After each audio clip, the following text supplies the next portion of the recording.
Hello there, this is Welsh ASMR 82. Hey, how you doing?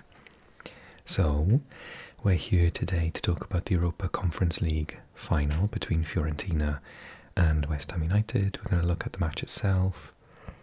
We're going to look at my predictor and look at the final standings of the league that we did this year. And then we're going to predict the Champions League final for this weekend. So I hope that you enjoy the video. If you do, click like, drop me a comment, talk about what I say, disagree with me if you want to, agree with me, and help me predict at the end of the video who's going to win, that Champions League final. Okay, here we go.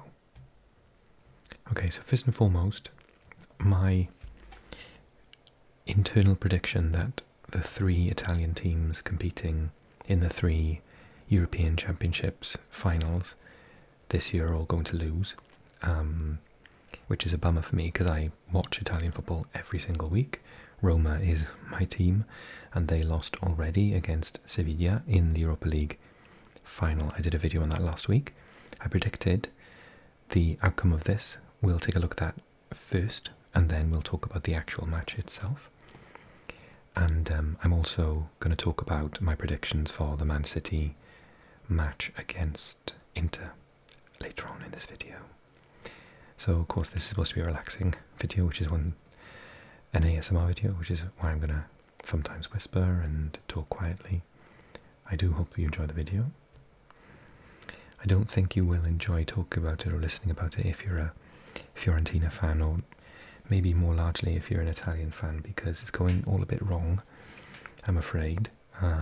It was lovely to see the Italian teams back at the absolute pinnacle of European football, and I've got to say, I predicted a 2-1 win for West Ham, knowing all along that Fiorentina would probably deserve to win it. And I know I've got a lot of West Ham fans watching this match. I'd love to hear your opinion, because I felt Fiorentina should have won it. I at least felt that they should have gone into extra time penalties, but that goal at the end obviously finished them off.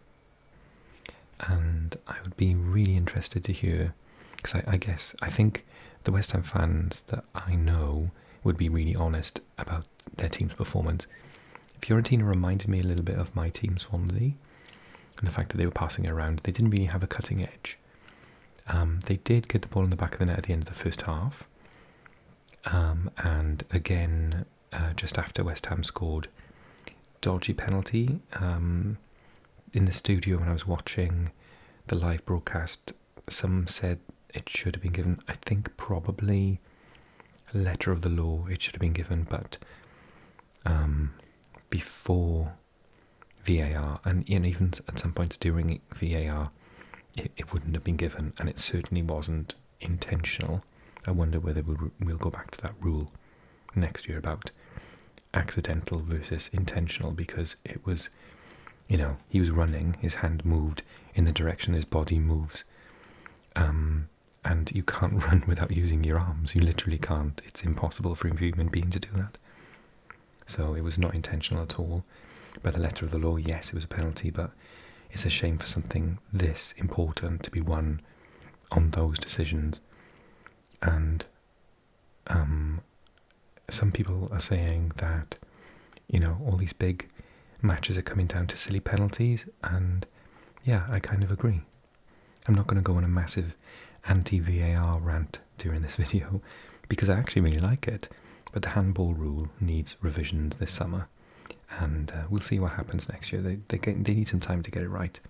It's better than it was, because everything was a handball before. But yeah, I won't get over the fact that World Cup final, that handball against Croatia, against France, what was that, 5 years ago? I just thought that's not what VAR is meant for. He's looking the other way, the ball comes over. I don't know why I'm going into a rant about the World Cup final 5 years ago, but you know what I'm saying. I just think from that moment I thought, this isn't quite right. They haven't got this right yet, and I'm still waiting for them. So I hope that they do. Leave me your comments based on that little mini rant. Okay, so let's talk about the match itself. Really entertaining. I don't feel ashamed to say that as a Roma fan, that the Europa League final was not a great watch. So I said 2-1. I said Fiorentina to score first through Luka Jovic. He did get it in the ball. He did get it in the net, but he was offside. Easy decision. It was correct. And then he got kicked in the face during that, and got taken off during half time and couldn't come back on. So that was out the window. And West Ham scored first. So I got those bits wrong, but I played my booster and I got to 12 points overall. Should we take a look at the league? I came fourth after 4. I hope we do better next year, but Nico, well done to you. You are the master and striker, and 2 didn't. Well, it's only by 5 points. I nearly caught you. But yeah, thanks so very much for taking part in that this year. And yeah, so let's have a little look then at the actual points of the match. Right then, so let's take a look at it. 2-1. Benrahma scored that penalty that we talked about earlier on. Then Bonaventura, lovely goal down the other end. And then Bowen broke away, beat the offside trap. Lovely ball by Paquetá. And they scored. Lovely stadium, by the way. The Fortuna Arena in Prague. Slavia Prague Stadium, right? And let's look at the best players. Bowen. Antonio had a decent game. Paquetá was the standout for them. Benrahma, apart from his silly dive. Rice and Emerson. And then we had Bonaventura, Amrabat, apart from a silly slide tackle that got him his yellow card, he was pretty dominant. Nico Gonzalez. Jovic had to go off quite early. Kwame was a massive disappointment. He is usually absolutely brilliant. The way he runs and dribbles with the ball. Think Gervinho, like peak Gervinho. He's usually like that, and yeah, he just never drove at them, run with the ball, dribbled. He's usually a complete, just an extremely difficult to play against, and he just wasn't. And then Milenkovic was very good, Dodo. Yeah, so there was an unfortunate incident with Biragi where the West Ham fans threw something from the crowd and it hit him in the back of the head, and he had quite a nasty cut and bled all the way down his neck. So that was a bit unsightly.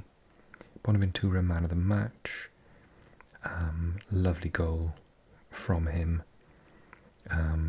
Really beautiful. You should try and check that out if you didn't watch the match. Saponara, yeah, he didn't have any effect when he came on. And Cabral up front was okay. Keira and Fornal came on at the end and didn't have time to do anything. Very few substitutions actually throughout the match, which was curious. I guess there was a slight advantage in the fact that both of the leagues had finished, whereas last week for the Europa League final they both had a vital game left each in the well, Roma particularly, so they, it was in the middle of a stream of games, so they could play their strongest teams, I suppose. And then expected goals, they both had more or less the same, 1.3. Total shots, 17 from Fiorentina, only one big chance, 2 big chances for West Ham. West Ham were definitely the more, they had the killer instinct compared to Fiorentina, who, as I hinted earlier on, are a bit like Swansea. They pass it around beautifully, and the manager is being touted to take over at Napoli next season. He's one of the people who is in that conversation. But yeah, they just lacked a cutting edge and didn't really look like scoring too much, but the possession stats, 68%. They're the second best team for possession in Italy, the commentators were saying. 379 accurate passes compared to 145, so they were passing around a lot. But yeah, not really many shots on target. So if you look at the stats alone, you probably think that West Ham definitely deserved to win it, but on the day, Fiorentina, maybe it's just because I'm a Swansea fan and I love that passing football with the 2 tricky wingers on either side. But yeah, it was a bit unfortunate for Fiorentina. I thought that they could have won it. It was very 50-50. West Ham looked very poor off the ball at times, but they got through it. So I'd be really interested to hear. It's lovely for them to get a European trophy. It's probably saved the manager's job as well. I wonder how you feel about that. I think it's his first ever trophy in his entire career. So, and Fiorentina go trophyless for another year. Their last one was, I think, early 2000s, but West Ham's was even before that. So it was always, that's why I love this competition. It gives other teams a bit of an opportunity to get some silverware, like Roma last year, West Ham this year. Be really interesting to see, you know, European trophies for teams like Bâle, Alkmaar, teams like that who, you know, got close. Nice. Yeah, those teams, they can definitely see themselves getting a European competition win, using this as a stepping board for that. One of the other things I wanted to say is that the winner of this goes on to the Europa League, and both West Ham and Fiorentina finished in their leagues outside of the qualification spaces, so they both needed to win in order to get European football next year, and that goes to West Ham. Unbelievably, Fiorentina finished one place below the position to get into the Conference League next year. If Juve do get disqualified though by UEFA, I guess it would go to them. But what's even more heartbreaking is they also lost the Coppa Italia, which would have given them a Europa League spot, and they lost that to Inter. So they've lost 2 cup finals, and they finished 1 point or 1 place below. So they had 3 ways of getting into Europe next year, and they messed up all 3. So unless Juve get banned, Fiorentina, quite sadly, aren't going to have European football next year. So that is a big shame. Okay, give me your opinions on that. We're going to take a look now, swap, and go over to the big one, the Champions League. Let's have a look what I've predicted, shall we? Okay, so Champions League time. Man City 3, Inter 1. And I've said that Kevin De Bruyne will be the first to score, and that's going to be obviously for Man City, and I played my booster, so I think there is a scenario in which Inter can win, like 1-0. If Inter score first, Man City are going to be in trouble. But if Man City score first, which I think 9 out of 10 times they do, then it's going to be a bloodbath, because Inter play basically their absolute one and only strategy, and disagree with me if you wish, and I'd love to hear from you, is score first and then counter-attack, and they're very good at it.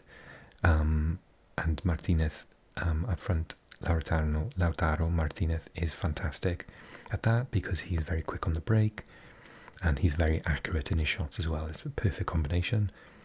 And Nicolo Barella as well, excellent player. He can get up and down the pitch endlessly.